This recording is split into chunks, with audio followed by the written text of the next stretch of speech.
There are so many Pokemon games, but some of the weirdest entries came out on the GameCube. They had a different vibe. By the time the GameCube released in 2001, Pokemon was already massive. They had the incredible success of Pokemon Red and Blue, the decent success of the spin-offs Pokemon Snap and Stadium, and an incredible amount of merchandise like cards, shows, and cereal. But when it came to getting a Pokemon game on the GameCube, the Pokemon Company could not pass it up. So the Pokemon Company created a new company, Genius Sonority. This new studio had one goal: to create a full-fledged Pokemon experience for home consoles. And by 2003, we finally got our first release, which was Pokémon Colosseum, which released on March 22nd, 2004 in North America, November 21st, 2003 in Japan, May 14th, 2004 in Europe, and May 13th, 2004 in Australia. Colosseum was like nothing we had seen before in any Pokemon games. This was not your typical story of trying to become the Pokemon champion and catch them all. In fact, it was meant for a more mature tone. It had a much grittier story with darker themes, and it took place in a completely new setting, the Ore region. Instead of the classic Pokemon region, which was full of life and towns, this time you end up in the middle of a dystopian desert. They took a lot of creative liberty with this title. You have to go around wrangling corrupt Pokemon instead of beating them down and taking them like you would normally. I like this one because it's edgy. You play as Wes, who honestly looks more like a Final Fantasy character than he does a Pokemon trainer. From the beginning of this game, you know it's not going to be the same because you start with committing some light arson and Grand Theft Auto. They decided to rip the band-aid off that they were going to be pushing some darker themes here. You also meet Rui, your friend who has the special ability to see Pokemon's anger. So instead of acting like most Pokemon trainers and going out and collecting badges, you're here to blow up buildings and stop Pokemon from becoming jerks. Now, in any other Pokemon game, stealing someone else's Pokemon is not allowed. But this title decided to shake it up a little bit and make that the primary mechanic of the game. You're not catching Pokemon the old-fashioned way. No, you're straight up repossessing them from the bad guys. Hey, what are you doing to my Bellsprout? Listen, buddy, you're 3 months late on your payment. Every town in the Ore region looks like it's going to give you tetanus. It has a completely run-down, deserted feel, which makes sense. But the locations you do explore are full of trainers and interesting characters. Your goal is to defeat Team Cipher, an evil team who's trying to take over the Pokemon world by making Pokemon upset. The leaders look like your generic evil guys, and then you have Mirror B, who is a man who I would take a bullet for. He makes me uncomfortable in the best way possible. As you explore the region, you uncover Cipher's grand plan, which is turning more Pokemon into Shadow Pokemon to rule the world. I might be missing something here, but this doesn't really make sense to me. If you're gonna use the Pokemon anyway, why would you have to bully them first? You gotta make them feel bad first, or else they're not gonna listen as well. By battling Pokemon, it allows them to turn back into their normal forms and relieves their pain. And speaking of battles, every battle in this game was a double battle. You would always start every battle with 2 Pokemon on the field, which added a lot of strategic depth to the combat. Double battles were previously introduced in Ruby and Sapphire, but Colosseum took it to a new level by making them the standard for the entire game. The final showdown takes place at Realgam Tower, where you face off against the top members of Cipher in a series of intense battles. But after loads of battling, in the end, you take on the big boss, Evice. And by the end, you've purified all the Shadow Pokemon and shut down Cipher's operations. At least for now. One of the standout parts of Pokemon Colosseum was the darker, more mature story. As someone who grew up with the Pokemon series, I really appreciated the shift in tone. It gave us something that was more complex and engaging, with themes of corruption, redemption, and manipulation. And the way that it affected Pokemon was heavier than anything we had seen in the handheld games. I guess Team Rocket was cutting off Slowpoke tails, but they weren't bullying them first, so who's really the villain? Also, you play as Wes, who's a former criminal who literally detonates a building within the first 5 minutes of the game, with a horrible smile on his face. And that added a whole new layer of complexity to the protagonist. He wasn't your typical silent, nice hero, and that was refreshing. Shadow Pokemon was a big change, and it was well received. It wasn't just about catching them, it was about actually saving them. The idea of turning a heartbroken Pokemon into a pure, original form gave each catch more emotional weight. You weren't just adding them to your collection, you were giving them a second lease on life. And to be honest, snagging Pokemon from other trainers was hilarious and awesome. It flipped the usual Pokemon dynamic on its head and made me feel like a rebel. While snagging was cool, it was kind of disappointing because there was a lack of wild Pokemon. Part of what makes Pokemon games so fun is exploring the different environments and catching a wide variety of Pokemon along the way. And in Colosseum, you were limited to snagging Shadow Pokemon, which meant you really couldn't fill out a full Pokédex, and the sense of discovery just wasn't there. Another issue I had though was the double battles got really repetitive. Since every battle was a double battle, you were constantly snagging and purifying shadow Pokemon, and it made it feel really grindy and monotonous. There wasn't as much variety as you'd find in the handheld RPGs, and after a while, battling the same types of trainers over and over could get really boring. Now, as much as I loved the new take on the Pokemon regions, the Ore region itself was pretty limited in terms of exploration. There was only a handful of towns and locations, and you didn't really get the freedom to wander around like you did in Ruby and Sapphire. It was mostly a section of hub towns connected by routes, and it didn't really feel all that interconnected. It felt very linear and forced, even if it did have a great aesthetic.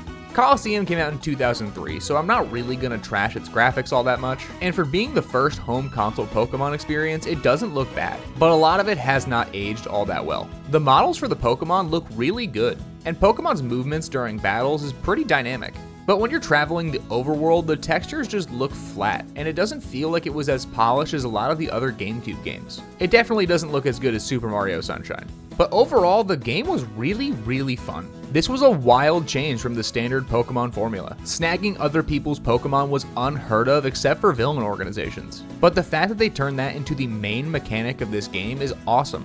And the darker twist on the story definitely felt like it was right at home in this region. They built something that was a unique Pokemon experience, and I really can't fault them for having some issues. For being the first traditional Pokemon home console experience, I think this was a great time. And I would love to see them revisit the Ore region in other games. Just like they did in the next title, Pokemon XD Gale of Darkness, which released on October 3rd, 2005 in North America, August 4th, 2005 in Japan, November 18th, 2005 in Europe, and November 10th, 2005 in Australia. Gale of Darkness also takes place in the Ore region, and is a sequel to Pokémon Colosseum. After the first game was a big change of pace from the originals with a more edgy tone, a lot of people figured the next game would be more in line with the original titles. But this was from the Pokémon company, so of course they did exactly what nobody thought they would do and said, let's do it again. But this time, let's make it even edgier and throw in an evil Lugia for good measure. The game kicks off with Team Cipher from Colosseum proving they all share one brain cell. Even though they got defeated in Colosseum, they decided to double down on the whole Shadow Pokemon thing and try and create a new world-ending plan. Their goal was to take Lugia, the Guardian of the Seas, and turn it into Shadow Lugia. You play as Michael, who's a lot less edgy than Wes.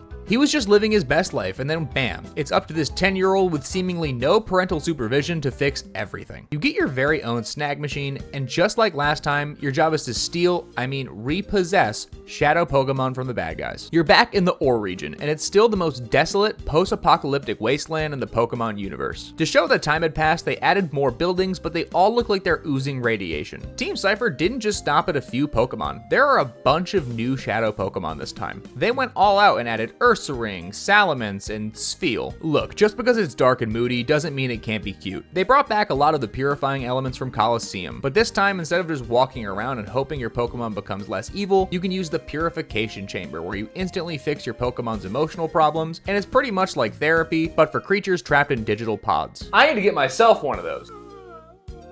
Of course, Mirror B is back, and he's as freaky as ever, still rocking the disco look and doing battle with his army of Ludicolo. Now, you can say what you want about his design, but they are committed to this bit. Your goal is to run around, battle Cipher's villains, and steal back the Pokemon just to unravel their sinister plot like in the first game. You go about your journey snagging as many Shadow Pokemon as you possibly can, where in the end it comes down to you versus Shadow Lugia. Now, this is the first time we'd ever seen a legendary Pokemon be turned into a Shadow, and Shadow Lugia wasn't just an epic boss battle, it was the centerpiece of the game's entire story. Catching and purifying a legendary Pokemon was one of the most rewarding moments in a Pokemon game for me, and it was a great sequel to an already great game. And as always, this is a very light story summarization, so if you want, you should definitely go check out both of these two titles. If you can afford it, because these games are still wildly expensive. But if you can afford the price tag, I would absolutely recommend it. And I would also recommend subscribing. Gale of Darkness did a great job about taking what worked about Colosseum and adding to it. The addition of the Purification Chamber was a welcome change. It made purifying Shadow Pokemon so much faster and way less of a grind than the original.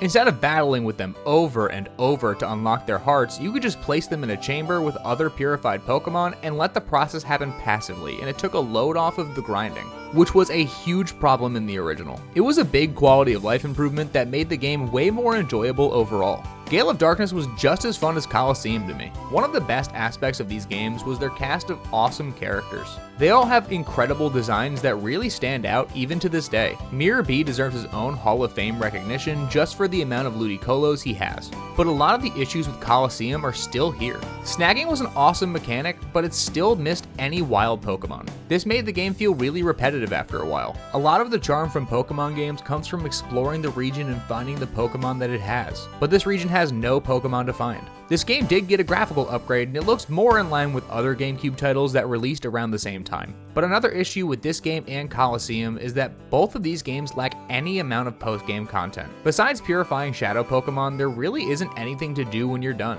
But even with all the problems, it was still really fun. Having a somewhat authentic Pokemon game release on a home console was great. And it was the first step of bringing Pokemon over to home consoles, which is something that is still not 100% down today, but it was the first real experience we've gotten. But beyond Colosseum and Gale of Darkness, there were two more games that released for the GameCube that were a little more minor releases, but they were still fun in their own right. The Pokémon Channel released in North America on December 1st, 2003, in Japan on July 18th, 2003, in Europe on April 2nd, 2004, and in Australia on April 1st, 2004. The Pokémon Channel was a weird title. It was a game that finally asked the burning question, what if you could watch TV with a Pikachu?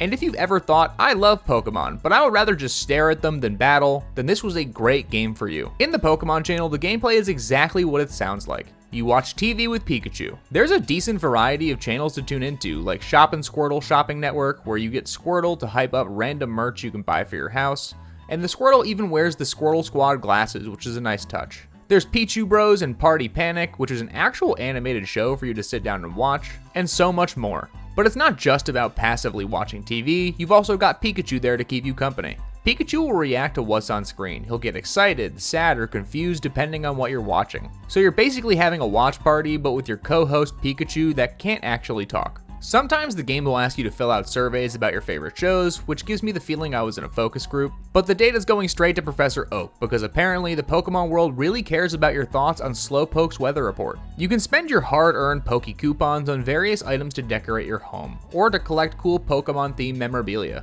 And when you get tired of channel surfing, you can actually venture outside and step into different areas with Pikachu. Oh, no, I hate this. And somehow, if you're not 100% sold on this, there's a Pokemon news flash led by Psyduck and Meowth telling the current events of the Pokemon world. Oh no, they hit the Silphco building! The best part about this though is that it can give you a Jirachi. You could download it right to your Game Boy Advance, which was a great prize. And this was one of the hardest Pokemon to obtain for years, so to get this was a great reward. Now, I can't say this game is worth trying out, but it's fun to look back and see what they actually got to release. The Pokemon Box Ruby and Sapphire released on July 11th, 2004 in North America to select retailers, May 30th, 2003 in Japan, July 2nd, 2004 in Europe, and July 9th, 2004 in Australia. This wasn't really a game if we're being honest, but it still did release for the GameCube, so it has to be mentioned. The Pokemon Box Ruby and Sapphire was a PC expansion for Ruby and Sapphire. It's exactly what you think it is. You take Pokemon from your Game Boy Advance and transfer them to the GameCube where they sit in boxes. It's like the Pokemon version of Google Drive. You could have up to 1,500 Pokemon stored into virtual boxes, and this was an accessory before Pokemon Bank and Pokemon Home, which allowed you to keep more Pokemon than you could ever need. But overall, Pokemon on the GameCube was really good. Pokemon Colosseum and Gale of Darkness were bold experiments that pushed the series into new territory. They had a darker, more mature story, introduced new mechanics like snagging Pokemon, and featured only double battles. It gave us some truly unforgettable characters and moments, and even though they had their flaws, to this day, they're some of the most unique Pokemon games we've gotten. And while the Pokemon Channel and Pokemon Box are less great, they still have their moments that made them memorable. Overall, Pokemon on the GameCube was a great time, even if half the titles were a bit lacking. And as always, thank you for watching. I hope that you and your family have an incredible day, and if you like anything that you saw here, please consider subscribing.